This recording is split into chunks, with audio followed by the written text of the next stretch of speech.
Hi friends, నేను మీ జ్ఞానేశ్వర్. మనం ఈ వీడియోలో కొన్ని విషయాల గురించి క్లియర్గా మాట్లాడుకుందాము. సో ఫస్ట్ ప్రోమోలో చూస్తే కళ్యాణ్ పడాల, రీతు చౌదరి, అదేవిధంగా మన భరణి గారు, వీళ్ళు ముగ్గురిలో గొడవ జరుగుతుంది కదా. ఆ గొడవలో ఎవరిది తప్పు ఎవరిది రైట్ అనేది ఈ వీడియోలో మాట్లాడుకుందాము. అదేవిధంగా ప్రోమో 2లో ఒక టాస్క్ చూస్తారు కదా, ఆ టాస్క్లో గెలిచింది కళ్యాణ్ పడాల. సో ఆ టాస్క్లో ఏం జరిగింది అనేది కూడా ఈ వీడియోలో క్లియర్గా మాట్లాడుకుందాము.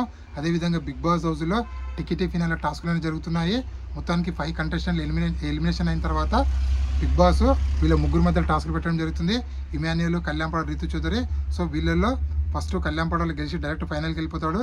సో ఫైనల్కి వెళ్ళిన తర్వాత ఇమాన్యుయల్కు అదేవిధంగా రీతు చౌదరికి మధ్య టాస్క్ జరుగుతుంది.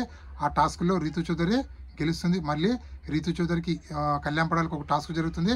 ఆ టాస్క్లో కళ్యాణ్ పడాల గెలవడం వల్ల టికెట్ విన్నర్ అయితే అవ్వడం జరిగింది.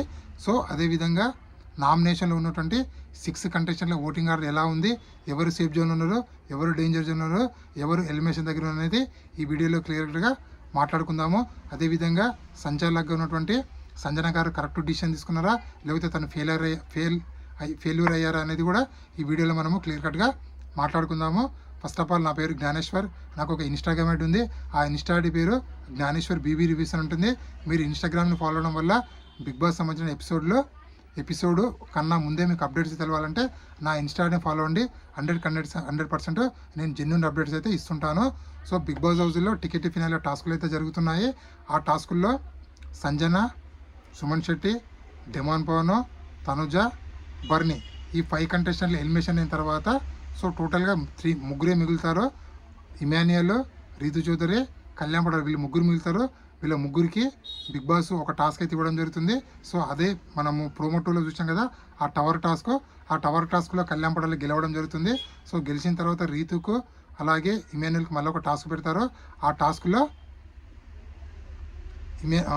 రీతు చౌదరి గెలవడం జరుగుతుంది. రీతు చౌదరి గెలిచిన తర్వాత రీతు చౌదరితో కళ్యాణ్ పడాలతోటి గేమ్ అయితే ఆడడం జరుగుతుంది. సో గేమ్ ఆడిన తర్వాత ఇక్కడ కళ్యాణ్ పడాల గెలుస్తాడు. సో కళ్యాణ్ పడాల గెలిచిన తర్వాత గెలవడం వల్ల టికెట్ ఫినాలే ఫస్ట్ అయ్యింది కళ్యాణ్ పడాల. అదేవిధంగా ఫస్ట్ ఫైనలిస్ట్ అయింది ఎవరో కాదు, కళ్యాణ్ పడాల అవ్వడం అయితే జరిగింది.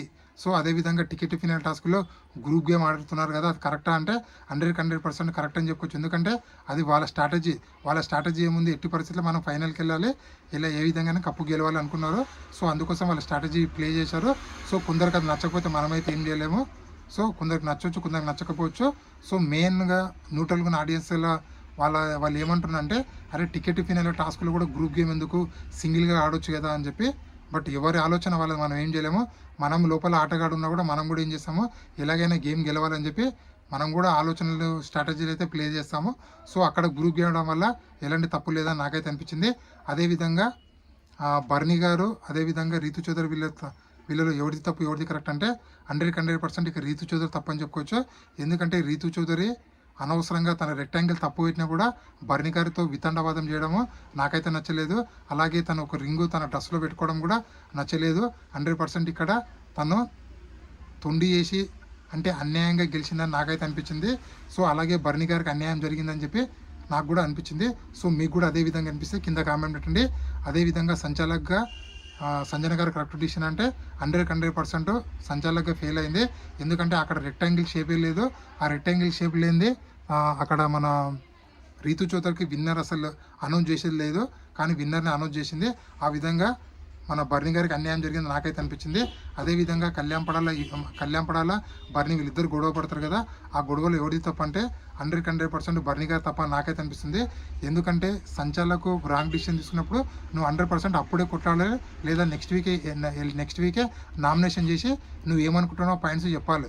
ఎందుకంటే నువ్వు ఆల్రెడీ బిగ్ బాస్ హౌస్కి వెళ్ళి బయటికి వెళ్ళి వచ్చావు. వచ్చినప్పుడే చెప్పేది ఉండే, కళ్యాణ్ నువ్వు ఆ రోజు తొండి ఆట ఆడావు, నీకు డెమాన్ పవన్ షూస్ చూపిస్తే నా పేరు చెప్పావని చెప్పి నేను నామినేట్ చేస్తున్నాను చెప్పి అయిపోవు. అనవసరంగా ఇన్ని వారాల గ్యాప్లో ఉండి ఐదో వారంలో జరిగినటువంటి గొడవని తీసుకొచ్చి ఇక్కడ 13వ వారంలో హైలైట్ చేయడము, అదేవిధంగా కళ్యాణ్ నీ పేరు నేను చెప్పట్లేదు కదా అని చెప్పి ఇండైరెక్ట్గా కళ్యాణ్ పడాలని ప్రొవోక్ చేయడం వల్ల కళ్యాణ్ పడాల బర్నీ గారితో గొడవ పడడం అయితే జరుగుతుంది. ఇక్కడ 100% కళ్యాణ్ పడాలకే కరెక్ట్ ఉందని చెప్పి నాకైతే అనిపిస్తుంది. సో మీకు ఎవరిది కరెక్ట్ అనిపించింది అనేది కింద కామెంట్ పెట్టండి. అదేవిధంగా నామినేషన్లో ఉన్నటువంటి 6 కంటెస్టెంట్ల ఓటింగ్ ఆర్డర్ ఎలా ఉందంటే తనుజ ఓటింగ్ అనేది 30% ఉంది. అలాగే రీతు చౌదరి ఓటింగ్ అనేది 16%, సంజన ఓటింగ్ అనేది 16%, భరణి, సుమన్ శెట్టి, అదే డెమాన్ వీళ్ళ ముగ్గురు ఓటింగ్ అనేది 14% ఉంది. సో నామినేషన్లో ఉన్న 6 కంటెస్టెంట్లో మీరు ఎవరికి ఓటేస్తున్నారు అనేది కింద కామెంట్ పెట్టండి. అలాగే ఎవరు ఎలిమినేషన్ అయితే బాగుంది అనుకుంటున్నది కూడా కింద కామెంట్ పెట్టండి. ఓవరాల్గా తనుజ తప్ప రిమైనింగ్ ఉన్న 5 కంటెస్టెంట్లు అయితే డేంజర్ జోన్ ఎలిమినేషన్లు అయితే ఉన్నారని చెప్పి మనకైతే అర్థమవుతుంది. సో మీకు బిగ్ బాస్ టైటిల్ విన్నరు కళ్యాణ్ పడాలా అవుతాడా, లేకపోతే తనుజ అవుతుందా, లేకపోతే ఇమానుయల్ అవుతారా అనేది కింద కామెంట్ పెట్టండి. ఇలాంటి కొత్త కొత్త వీడియోలు ఎప్పుడప్పుడు అందిస్తుంటాను. నేను మీ జ్ఞానేశ్వర్. జై హింద్.